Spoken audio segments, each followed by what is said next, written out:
All right, y'all, this is the very last video in the series. This is 41 through 50 in my top 50 overall fantasy football players. We're going right here at number 41, talking about Devonta Smith. Now, a wide receiver that I believe could be way higher on this list if it wasn't for a lot of factors, starting with AJ Brown, Dallas Goedert, and now newly acquired Saquon Barkley. And then we have the old tush push with Jalen Hurts. There's a lot of competition out there as far as touchdowns and yardage and receptions and opportunities. Now, he does trade off sometimes and have his big games opposite of AJ Brown, but it's just not consistent enough for me, which is probably why I dropped him on my rankings all the way down here to 41. But don't get it twisted. Devonta Smith could be the #1 wide receiver on a lot of teams in the NFL. He's got the talent and he's got just the pedigree to be the man. Unfortunately, he's just on a really good offense with a lot of other pieces. Let's just see what he was able to do last season. Devonta Smith ended up with 81 receptions for 1,066 yards and 7 touchdowns. And like I said, he could have had a lot more touchdowns.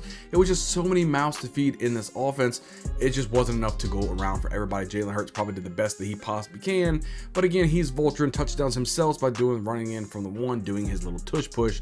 This year, I think the offense as a whole will probably be taking a step back. I think the loss of Jason Kelce and the addition of Saquon Barkley, those two factors alone will take a lot of touchdowns away from the passing game. And Jalen Hurts, his tush push probably be a little bit less. They're probably giving the ball to Saquon Barkley. They didn't pay him all this money to come over here and just watch Jalen Hurts tushing is pushing. You know what I mean? So it is what it is, you know? So I think Devonta Smith in retrospect with AJ Brown probably going to take a step back as well. The offense, we can't expect them to be high powered year in and year out. It is what it is. I just expect a little bit of regression in that part right there. So I'm at number 42, one of my favorite running backs of 2024. We're talking about Zach Moss. You guys have probably seen on my channel multiple videos that I've made about Zach Moss, talking about him and the importance of him going to the Cincinnati Bengals, them not adding anybody else in free agency, anybody else in the draft. It's just him and Chase Brown. We're looking at 18 plus carries a game coming towards Zach Moss now that Joe Mixon is gone with the Texans. I love this guy and what he can provide for your team. Let's just see what he was able to do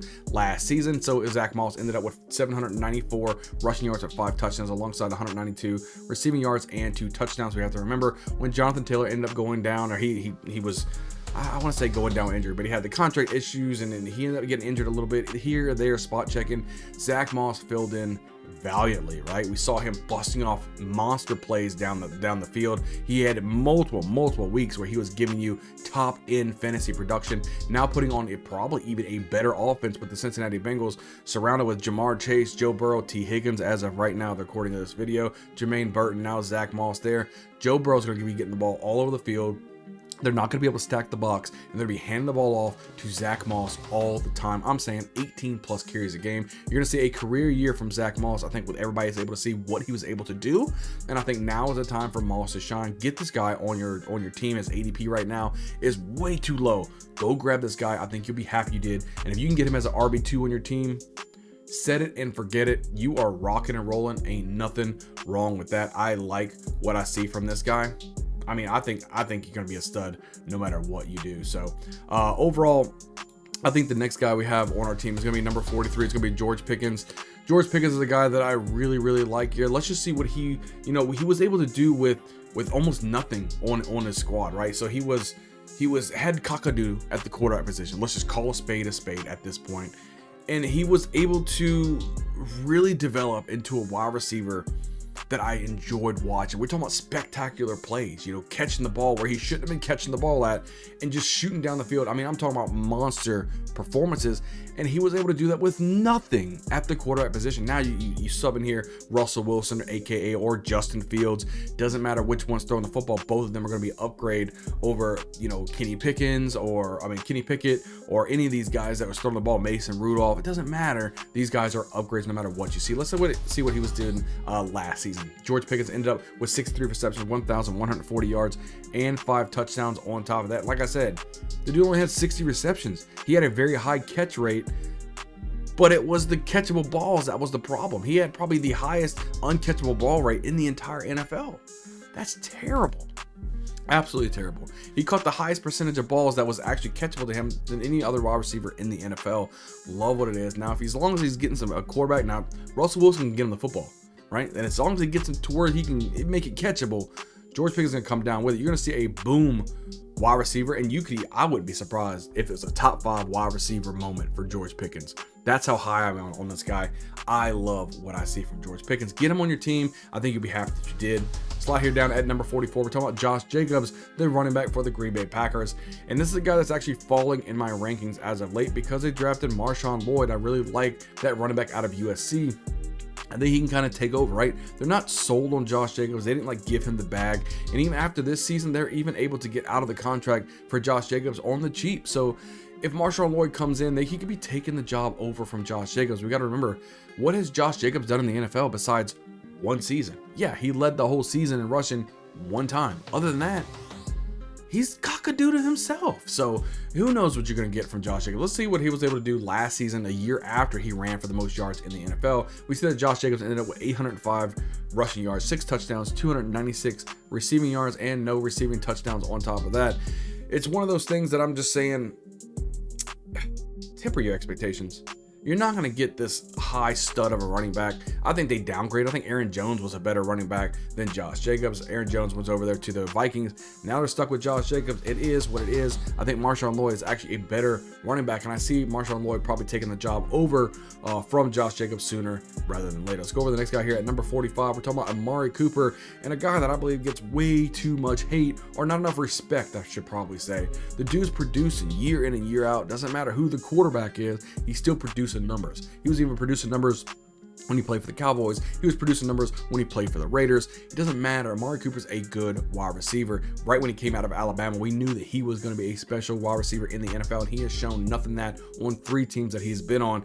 He's rocking and rolling. Let's see what he did last season. Amari Cooper ended up with 72 receptions for 1,250 yards and 5 touchdowns. He was a benefactor of Joe Flacco just slinging the ball over the field when Deshaun Watson went out. So I think Deshaun Watson needs to really hone in on Amari Cooper and keep producing him the numbers that he is able to do. I think he can provide a huge value for a lot of fantasy owners because he's slipping in the drafts as well, but he's a very talented wide receiver, and I like to see what he can provide for your fantasy team if you give him the opportunity and draft this guy on your team.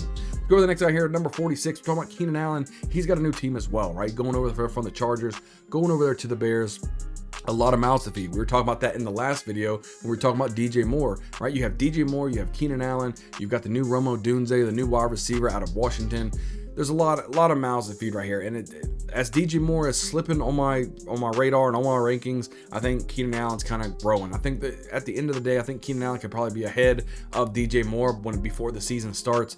I don't know what to think of this offense right now. I have to see what Caleb Williams is able to do right now. He's throwing all types of interceptions in practices, so we'll have to see what he can do and if he can provide multiple wide receiver fantasy football outputs for us. We'll have to wait and see. But Keenan Allen, he's going to command a lot of targets, right? Probably way more targets than DJ Moore. He is the veteran. He is the man. He's done it multiple seasons in the NFL. Let's look at what he did last season. Keenan Allen with 108 receptions, 1,243 yards, and 7 touchdowns. Keenan Allen's going to be the man, right? He wants to be the man. He didn't go over there to the Chicago Bears to be the second fiddle, right? So he's going to be in Caleb Williams' ear saying, throw me the football. So he could be the number 1 wide receiver on this team. We don't know. There's just a lot of mouths to feed. Remember, DeAndre Swift came over in free agency as well. We still got Cole Kmet at the tight end position. A lot of weapons out there, a lot of mouths to feed. Can Caleb Williams, it's all really going to come on to Caleb Williams, really. I mean, is he going to be able to provide multiple fantasy outputs for us to have on this offense, or is it going to be so spread out that it's just not going to be fantasy relevant whatsoever? We don't know. Let's go over to the next guy here at number 47. We're talking about Joe Mixon, the new running back for the Houston Texans, coming over there from the Bengals over here to the Houston Texans. And I'm telling you, the guy's used to being the bell cow. He's used to being the man, and he's going to be the man once again. We saw what Devin Singletary was able to do over there with the Texans. Joe Mixon's going to be able to do the same exact thing, maybe even better than Devin Singletary did last season, coming to a high-powered offense. And again, another guy that I see slipping quite a bit in drafts, somebody you can scoop up, you'll be 100%. You can grab Zach Moss and Joe Mixon as your 2 running backs for your team and stack up those wide receivers early on in the draft. I think you're going to be A-OK and golden for the season. Let's look at what Joe Mixon was able to do last season with the Bengals. Joe Mixon ended up with 1,034 yards rushing, 9 touchdowns with 376 yards receiving and 3 receiving touchdowns on top of that. Joe Mixon's going to be a good running back. It doesn't matter what you think about Joe Mixon. He's going to get the opportunity. He's going to get the bulk of the carries, the bulk of the receptions out of the backfield. I don't think Dameon Pierce is going to be pushing him to be the starter job anytime soon. I mean, Dameon Pierce lost his job to Devin Singletary he's definitely not going to win it from Joe Mixon. I know they're saying they want to get Dameon Pierce more involved in the offense, but at the end of the day, you have to call a spade a spade. Joe Mixon is the better running back. He's going to be on the field for the majority of the time. I'm saying 60+% of the snaps should be easily Joe Mixon. Get this guy on your team. You won't be surprised that you did. Coming in at number 48, we're going with a newly Raven here, Derrick Henry. Boy, has he fallen from grace, right? And once a top 10, top 15 type of pick guy, all the way down here to number 48 into my rankings, mostly because of his age and the wear and tear that's on his body. Now, we look at Gus Edwards. He ended up having a plethora of touchdowns last season. I think you get the same thing from Derrick Henry, if not even better. Derrick Henry still got a lot of juice left. Even though he's got a lot of mileage on the tank, he can run the football, and he's still very, very hard to bring down. He likes to stiff arm a lot of people as well. Love watching this guy play. Let's look at what he did last season with the Titans. Derrick Henry ended up with 1,167 yards rushing with 12 touchdowns alongside 214 receiving yards. No touchdowns in the air, though. Derrick Henry isn't going to be asked to do a lot in the receiving game, from what I understand, but he's going to be running the ball quite a bit. Just think about how deadly this is going to be. Do I guard Derrick Henry, the big bulldozer, or am I going to do a run play action pass and try to guard, maybe a quarterback spy on Lamar Jackson, who is elusive and slippery? This is going to be an offense that's going to be super exciting to see. I can't wait to see how they use the moving pieces and where the fantasy relevance is going to be. I think it's going to be a lot of Lamar Jackson, a lot of Mark Andrews, and a lot of Derrick Henry, and Zay Flowers will have his spike weeks as we go. But Derrick Henry still one of the top flight type of running backs you can have on your team. I really like what he can provide for your team. Get this guy on your lineup, and I think you'll be happy that you got him. We're gonna go over here at number 49, Alvin Kamara, another running back that kind of fell from grace. Used to be at the top of the list, kind of fallen down a little bit, mostly because of the offense and no more Drew Brees, right? So Derek Carr needs to learn how to better run this offense. I think the offensive line has been improved in the offseason. Alvin Kamara's got Kendre Miller biting his ankles in the backfield, so he might even start splitting a little bit more carries with Kendre Miller. But I think Alvin Kamara is still going to be the man overall for the Saints offense. Still going to be a good running back, and he's still going to be putting up good numbers just because of the receiving ability that he has. Let's look at what Alvin Kamara was able to do last season. Alvin Kamara, 694 yards rushing, 5 touchdowns alongside 466 receiving yards,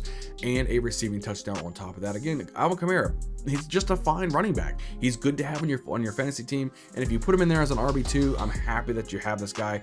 I wouldn't be extremely excited if he was your RB1, but RB2, giving you plenty of opportunities just based on his receiving ability alone. I think it is 100% fool's gold. Go grab this guy, rock and roll with Alvin Kamara. And to end off our entire series, 1 through 50, at number 50, we're going with Christian Kirk, the wide receiver from the Jacksonville Jaguars. We got to remember, not too long ago, he was the number 1 guy, right? He was the number 1 guy before Calvin Ridley came in there, and he's going to be the number 1 guy again, right? It is what it is. Calvin Ridley's going to show you what he can. Calvin Ridley. Christian Kirk's going to show what he can do as the number 1 guy. Trevor Lawrence is going to lock in on this guy and throw the ball quite a bit. Yeah, they got Brian Thomas Jr. from LSU. I really like that wide receiver out of college. But this year is going to be Christian Kirk, right? He's going to show. He's going to be the 1A type of guy. He's going to give you a very good value because you can get him really later in the drafts, and he's going to give you a high volume type of production. Way more than what he did last season. Again, let's look at what he did last season. Christian Kirk ended up with 57 receptions for 787 receiving yards and 3 touchdowns. I think Kirk can easily get you to the 1,000-yard receiving yard mark and give you way more touchdowns. Maybe 5, 6, 7, 8 touchdowns alongside all of that. Christian Kirk, a great value in my opinion. But guys, that wraps up the entire series from 1 through 50. Make sure you're hitting the subscribe button. Really helps out the channel. Hit a like button and leave a comment down below. Out of my top 150, who did I leave out of the top 150? The top 50 that you believe should be in these rankings. Let me know in the comments below. I love to go back and forth with you guys. But guys, we're rocking out multiple videos each and every week to make sure you guys are set up in the best possible way for your fantasy drafts. Guys, make sure, again, hit that subscribe button. It really helps out the channel, as most of you guys aren't subscribed that are watching the channel right now. Can't wait to see you guys on the next video. We'll see you guys next time.